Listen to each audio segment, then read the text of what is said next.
The Battle of Xingyang was a battle fought in 190 in the late Eastern Han Dynasty as part of the campaign against Dongduo. It took place when Dongduo's retreating forces, led by Zhu Rong, encountered Cao Cao's pursuing army at Xingyang. Background: in 190, dissenting regional officials and warlords formed a coalition against the Chancellor of State, Dongduo, who controlled Emperor Jian. Dongduo was concerned that the capital Luoyang was not as easy to defend as Chang'an to the west, and thus moved all civilians and court officials, including the emperor, to Chang'an while the military under Dong stayed to defend Luoyang. During the mass relocation on 9 April, Dong ordered his soldiers to raze Luoyang, confiscate from the rich, and looted from the Han emperor tombs. Around the time, the coalition members were stationed in different locations as such: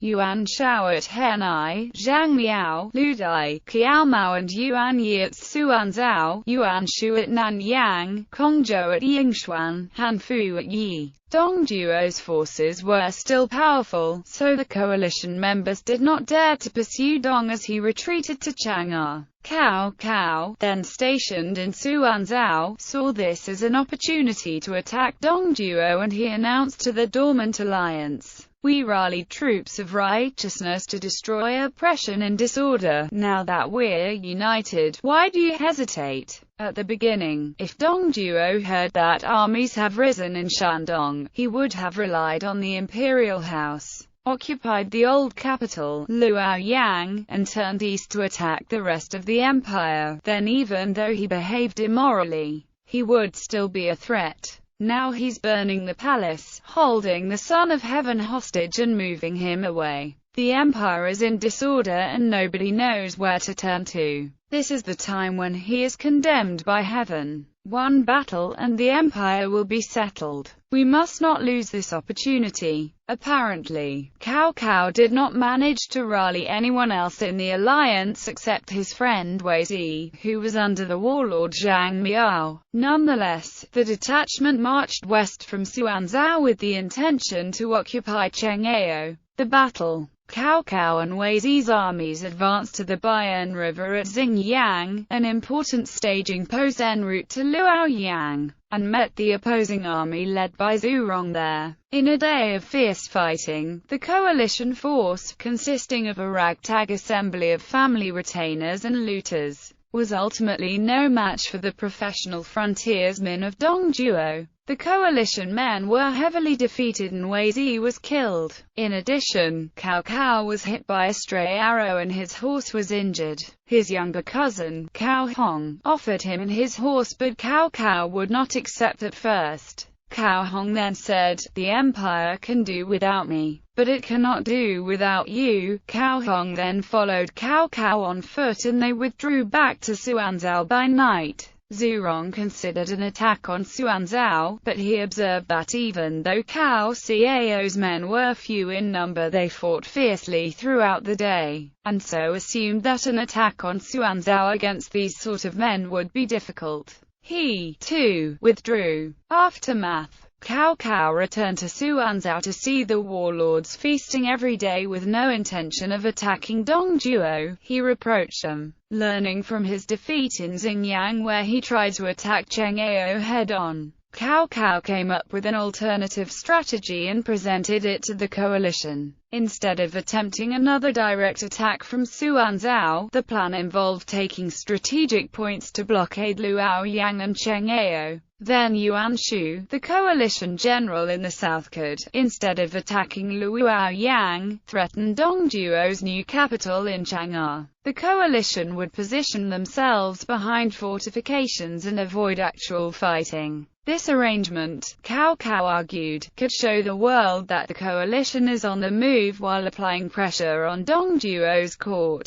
In this, Cao was hoping that Dongduo's government would eventually become overstrained, lose credit and collapse. Cao Cao concluded his plan with the words, "Now that our men are fighting for a just cause, if we hesitate and delay, we will disappoint everyone in the empire, and I will be ashamed for you." However, the generals in Suanzhou would not agree to his plan. Cao Cao abandoned the generals in Suanzhou to gather troops in Xingyang province with Xiahou Dun, then went to camp with the coalition commander-in-chief Yuan Shao in Henai. Soon after Cao Cao's departure, the generals in Suanzhou ran out of food and dispersed. Some even fought amongst themselves. The coalition camp in Suanzhou collapsed on itself. Years later, when Yuan Shao and Cao Cao became rivals in their contest for power, Yuan had his secretary Chen Lin draft a document to denounce Gao before their confrontation at the Battle of Guandu. At one point, Chen Lin used Cao Cao's defeat at the Battle of Xingyang to discredit him. He displayed foolhardiness and a lack of forethought.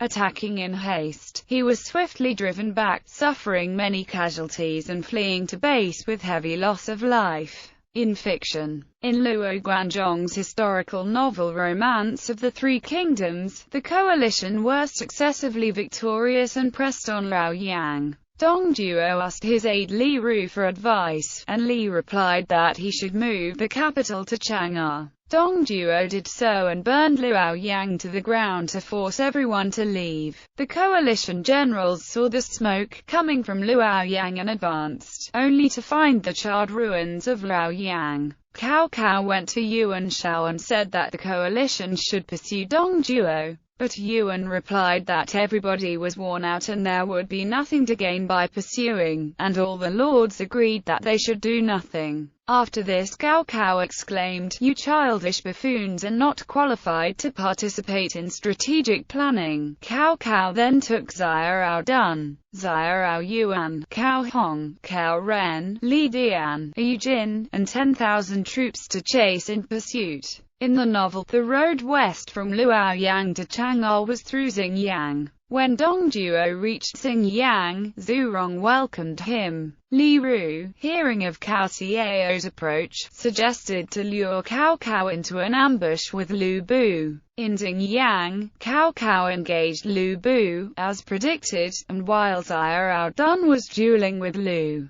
Dong Duo's generals Li Ju and Guo Si attacked from both flanks and surrounded Cao Cao. Cao Cao ordered Xiahou Yuan and Cao Ren to hold him off, but Cao Cao's forces were eventually overwhelmed and retreated. As Cao Cao's men were preparing to settle for the evening, Zhu Rong came out of his ambush and scattered Cao's camp. Cao Cao quickly mounted his horse to escape, but he was shot in the shoulder by Zhu Rong and his horse was slain. Cao Cao became captured by two enemy soldiers, but Cao Hong killed them and freed his master. Cao Hong offered his horse to Cao Cao, but there was a river ahead and Cao Cao could ride no more, while Zhu Rong's men drew ever closer. Cao Hong then carried Cao Cao as he waded across the river. Zhu Rong's men initially fired arrows at them, but soon turned around to cross the river in a ford upstream. When Cao Cao and Cao Hong finally reached the other side of the river, Zhu Rong came charging from upstream, but Xiahou Dun intercepted and killed Zhu Rong on the spot. Cao Cao's forces then came together, all relieved that Cao Cao is safe, and retreated back to Yuan Shao's main camp at Henai. Dong Duo's remaining forces left to follow him to Chang'an.